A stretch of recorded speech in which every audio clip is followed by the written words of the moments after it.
Well, during my snowcation, I've been doing a lot of things that I've been meaning to get around to. I organized my t-shirts and culled some of them out, and my sweatshirts and my long sleeve shirts, and got all that looking neat in my closet. And I've got a ton of stuff to take to the charity in Hernando. And now I decided I had a bunch of ground beef that need to be cooked up. So I'm going to can meat for the first time. So I've got my meat going over here. And I browned it last night. I'm heating it up to put into the jars. So I'm heating the jars up as well. Everything has to be basically the same temperature. So you don't want to break any jars. So I've got my pressure canner over here, and I ran out of room. Ran out of room on my stove, but I'm heating up some broth right here to go in with the meat. But I also needed boiling water.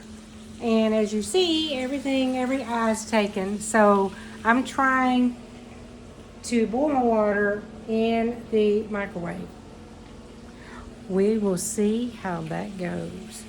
So as soon as I get to the point where my water is ready, and this has to boil, I will continue on. Okay, everything is about ready, so I'm gonna demonstrate on one jar to show how I'm gonna do this, and we'll see how everything goes.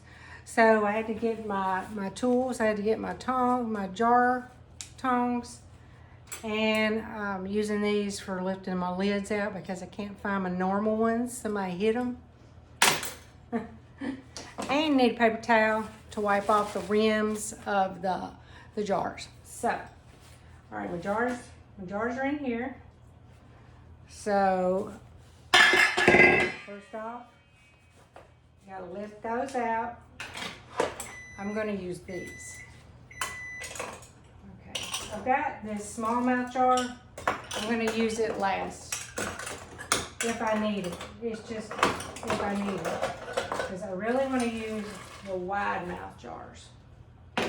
So I set that right there, and then I'm going to put meat in here.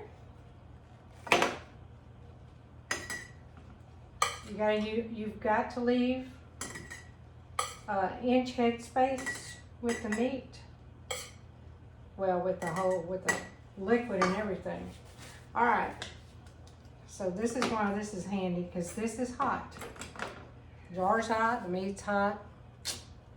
So now I have my broth. Well, this is my bone broth. I made this the other day. So now I'm gonna put it to use.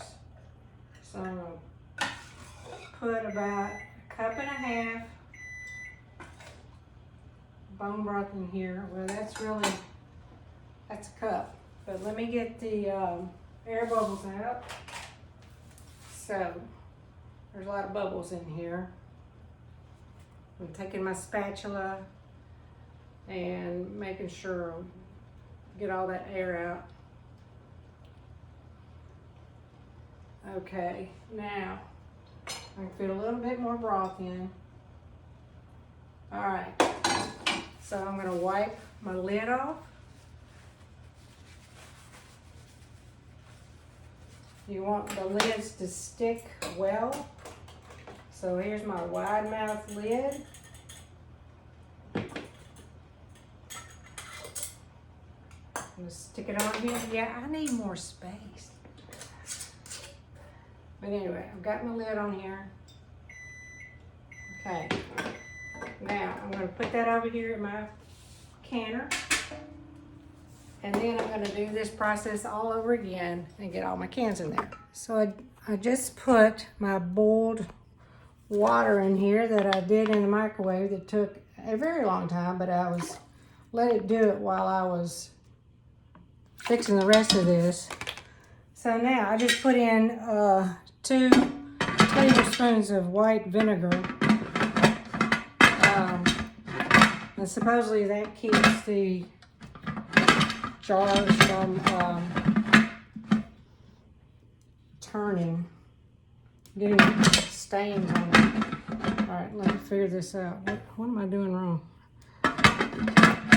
There's an arrow somewhere I'm missing. Okay.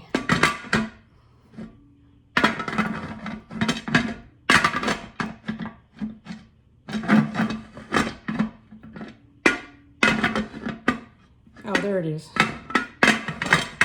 Line up the arrow.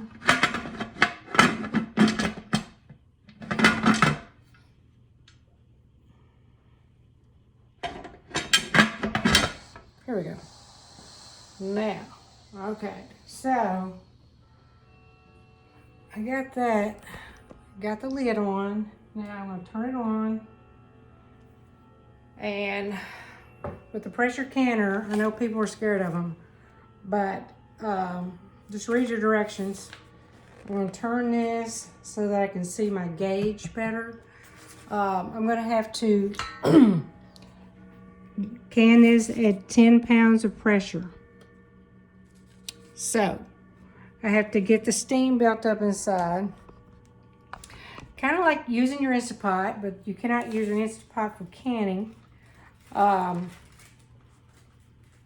not sure why, but you can't. And the steam is going to start coming out of this vent. And once it comes out for 10 minutes, I'm going to put the knob on here, which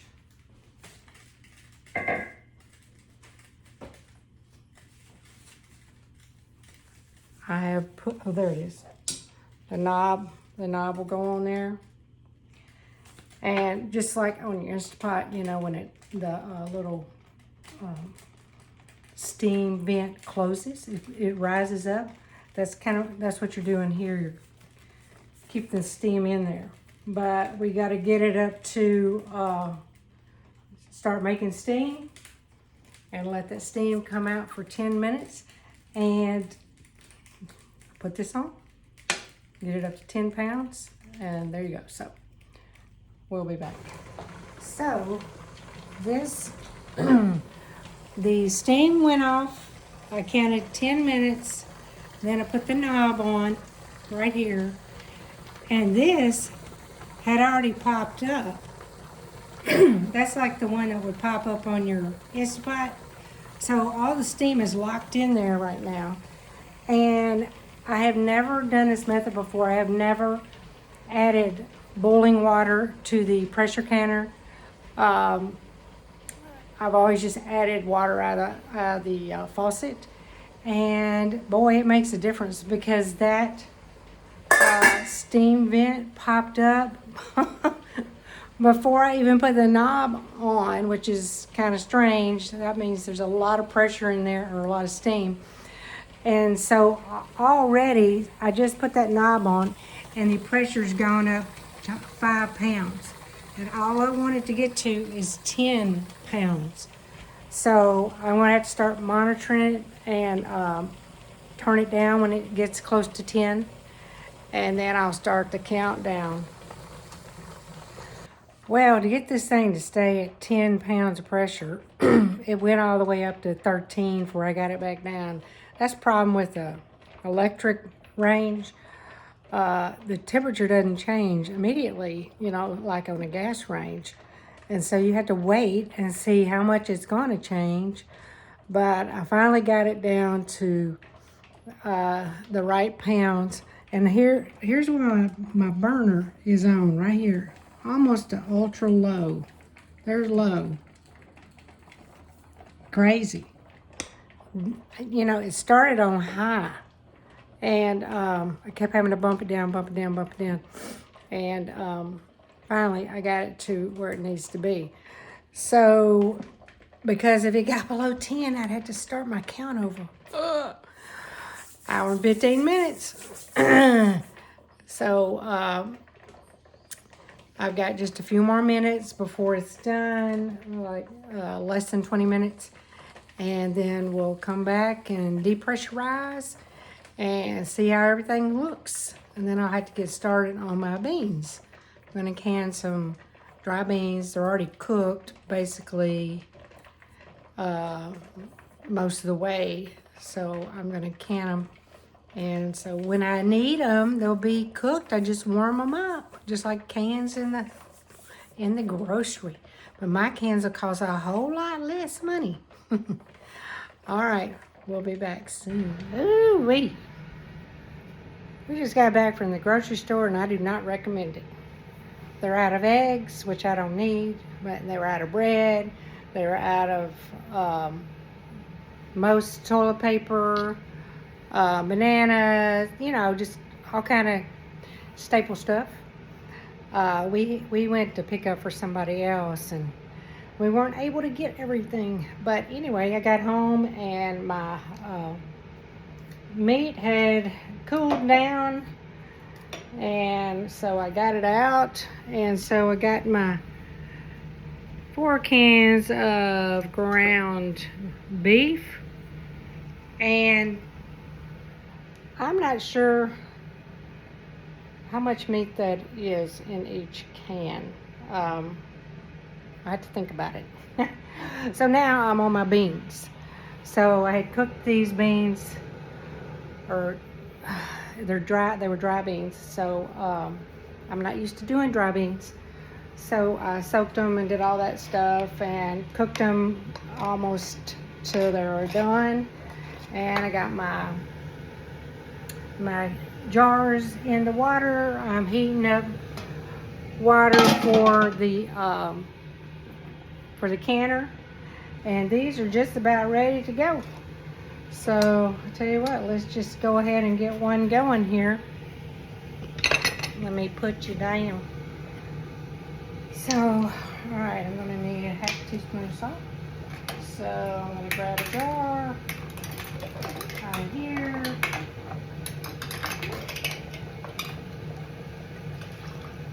All right, so I got my jar, and I need my jar holder. This is a must-have. Okay, now I'm gonna go ahead and put my salt in there first. So I need half a teaspoon.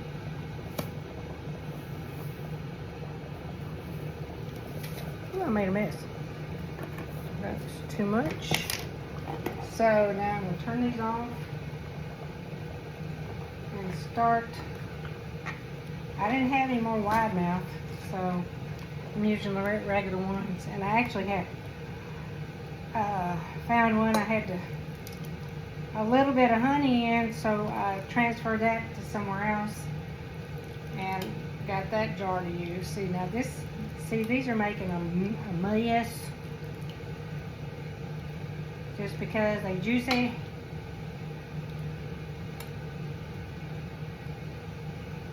I'll have to clean this jar off.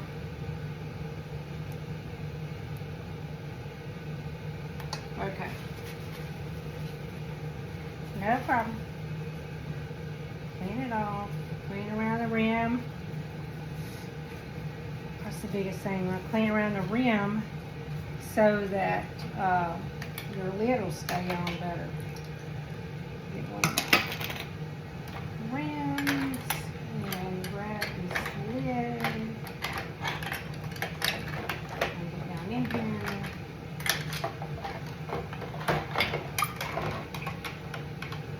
I'm digging.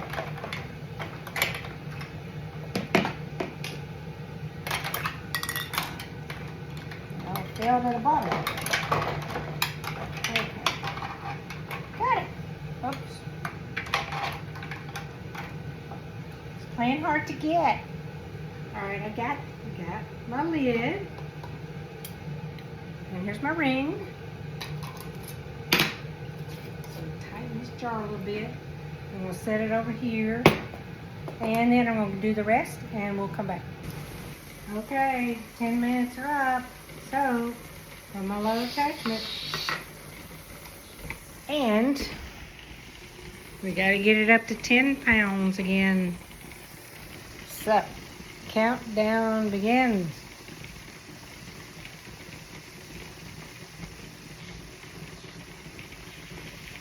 This, the back part has to also close, has to pop up and lock all the steam in there. So it's about to do it.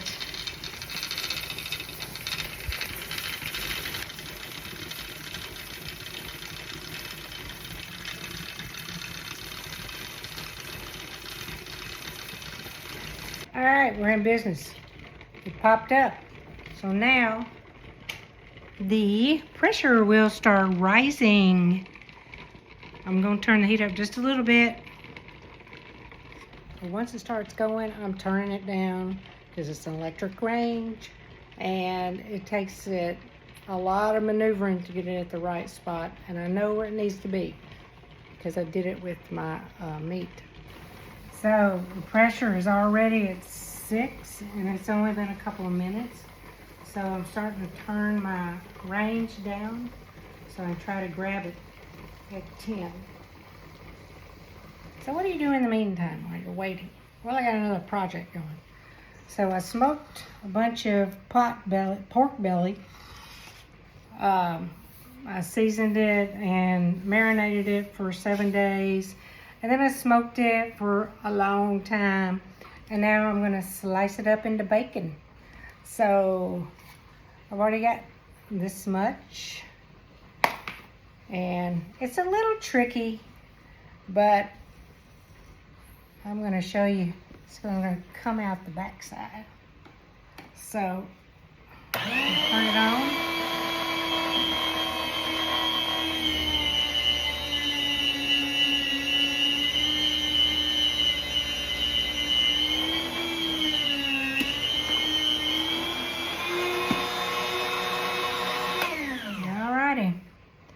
So there's some more bacon. You can't see it. And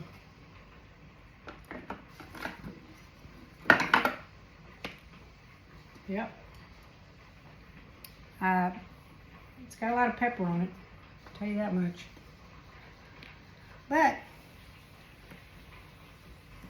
it's gonna be good. So I'm gonna put this in here to slice. And watch your fingers.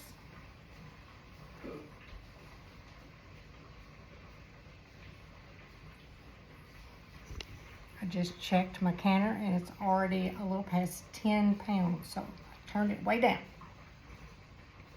All right. So here we go again. I can do this. Okay. Put this up. Put that up there. Turn it on.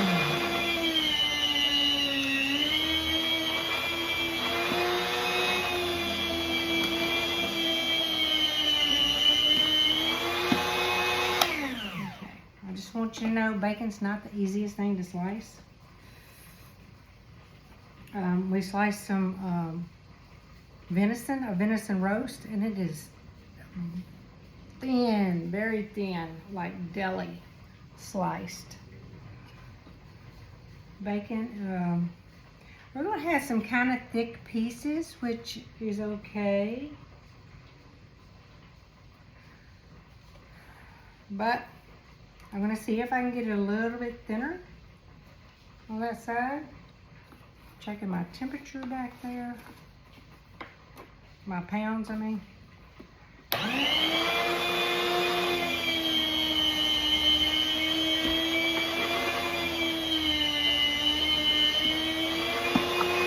Alrighty. That's probably the thinnest I'm going to get that. But that's pretty good bacon size. Alright.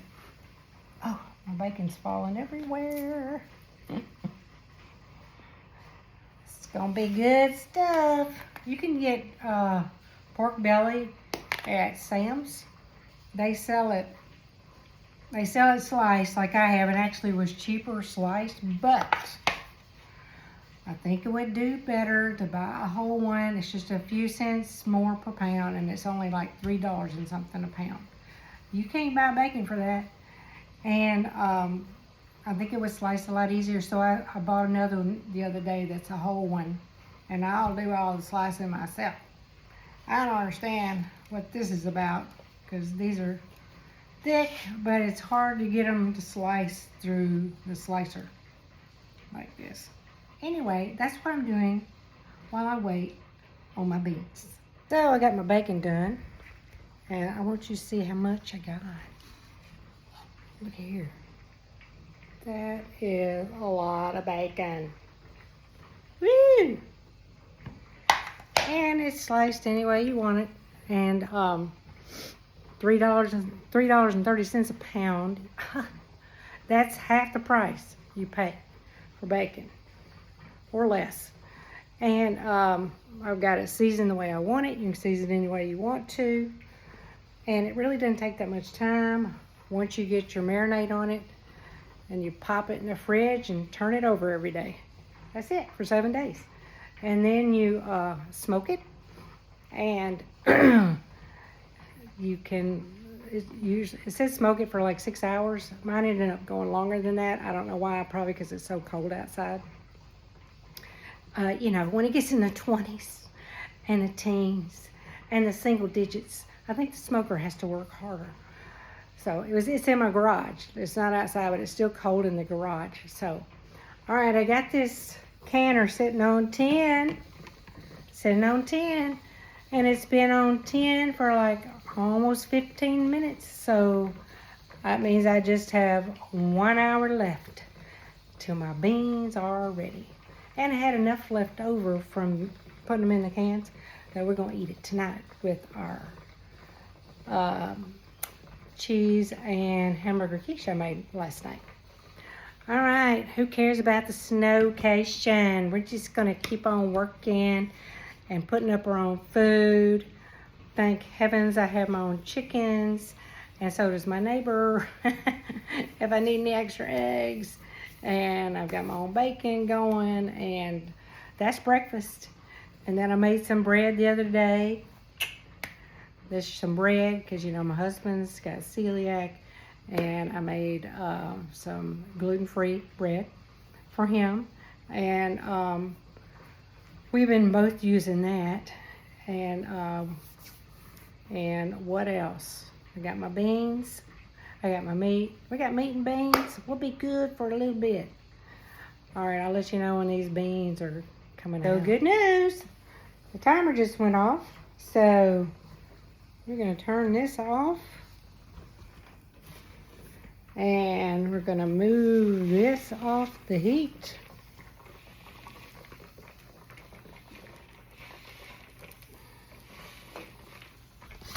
And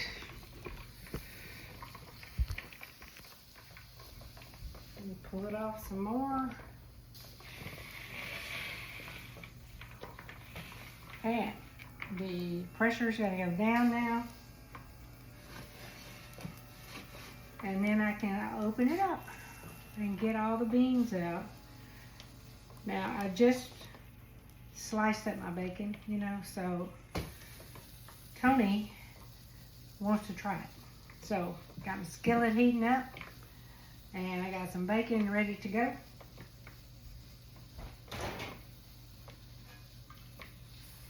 Just some little pieces, and we gonna fry some up here. See how it does.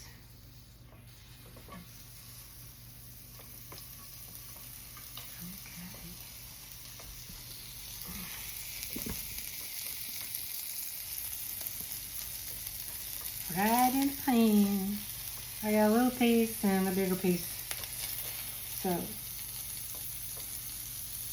turn it down a little bit.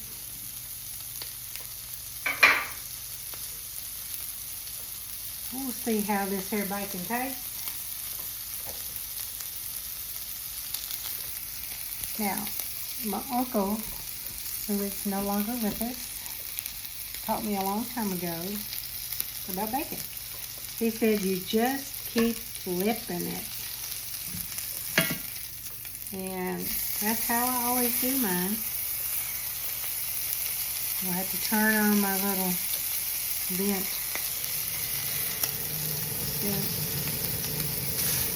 smoke. You know bacon doesn't take long to cook. So we got it sizzling.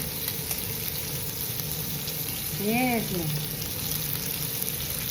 Alright, whoops. About to go off the edge with the camera. Okay. Well, let's see how this is doing. We're going down yet? Yep. Going down. So then the back vent will have to go down also. You know, just like your Instapot, we talked about that. You have to wait till the vent goes down. Now my mama, the bacon's almost done. My mama used to play with this knob right here. And you can let some steam out if you tilt it. But I don't think that's a good idea. I mean, I have actually tried it before, but I don't know. We'll let it go down a little bit farther. All right, this bacon is actually done. We like ours crispy. And there you go. Turn that off. And get some paper towels.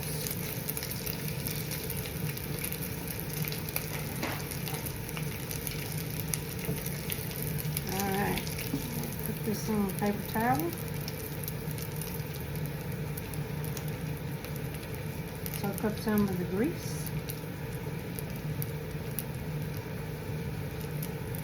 So when you're smoking this bacon,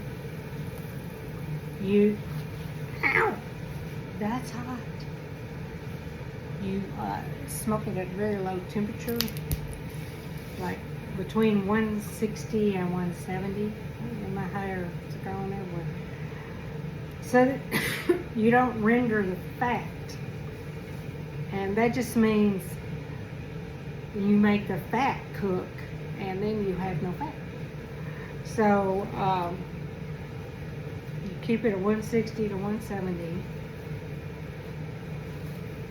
and that's how you do that. All right, so I got my bacon here. If I can pick it up. Woohoo! So I got a smaller piece and the other one, and we're gonna try it out in just a minute. See how it is. Okay, so we have our bacon. And I'm going to give Tony a bite, and he is going to let us know, and he has to be truthful, what it tastes like. Just here, hold it.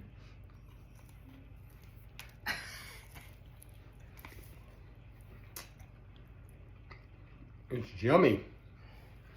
Is really, really good. Is it better than store-bought? 10 times better than store-bought. This is Joanne's bacon. You heard him. He can't lie. All right. Not me. And then the canner went off. The pressure valve went down. So now we can open safely.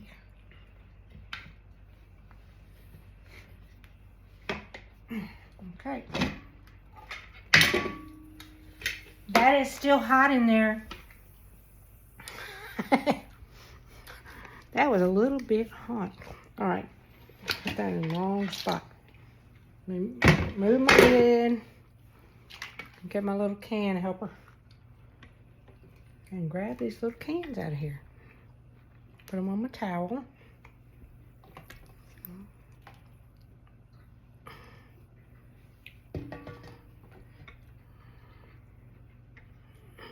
That bacon's good. It was good. We will have some for breakfast. Okay, and I got my 4 jars of pinto beans. Good food to have around, especially in the winter. So I've got my white beans in the canner, and I've got 1 jar of black beans in the canner, and we're bringing it up to level. So my steam is going. I gotta set 10 minutes, and there that goes. But also I had some propolis that I harvested the other day. I've been letting it dry out, so it's dry enough now that I'm going to grind it, because then I can make a tincture out of that, and it it's more soluble like that when it's ground up. So I got my little coffee grinder here, which I use for multiple purposes, even though they say dedicate it to one thing, but I don't. I just clean it. So let's see about this grinding. It's gonna be, you know, a little loud, not too loud. So I'll move back a little bit. So I'll make it a little bit closer. Okay, so there we go.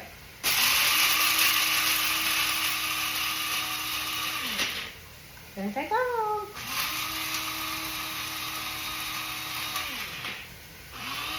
Make it as fine as I can. And I'm going to show you here. I have got a nice propolis powder. See that? Whoa! Dump it in the floor. It's powder. Awesome! Now I gotta grind up the rest of it, and then I'll make me a new tincture. Well, I've got my propolis oil draining. I put 1 part propolis and 9 parts oil, and warmed it up to 122 degrees for 10 minutes. And now it is straining with a coffee filter right here. And it will filter out all the larger particles of the propolis. And it's going down in here. And then I can put in a dropper bottle, and I'll be in business. And this propolis oil is good for breathing problems. It's good for inflammation, you know, in your nose, and it's good for cuts and scrapes and all that. It heals them up faster and protects them. All kind of good stuff. So we got that going, and my canner is done, and it's cooling down. And when it's already to 0, and when this one drops, I can open it and get those beans out. Moving right along. So what do you do when the weather outside is frightful? 30 degrees, that's outside. Well, you get domestic, whatever. So there you go. Get her done. Get some canning done, some baking done. Got my propolis oil still draining. And that's all there is. Been working on it for, 2 days? So, don't lay in the bed. Do something. Thanks for watching. I hope y'all like it. I know it's a little bit long, but if you would like it for me, that'd be awesome. And subscribe if you want to see this goofy woman do more videos. I should have had this hat on the whole time.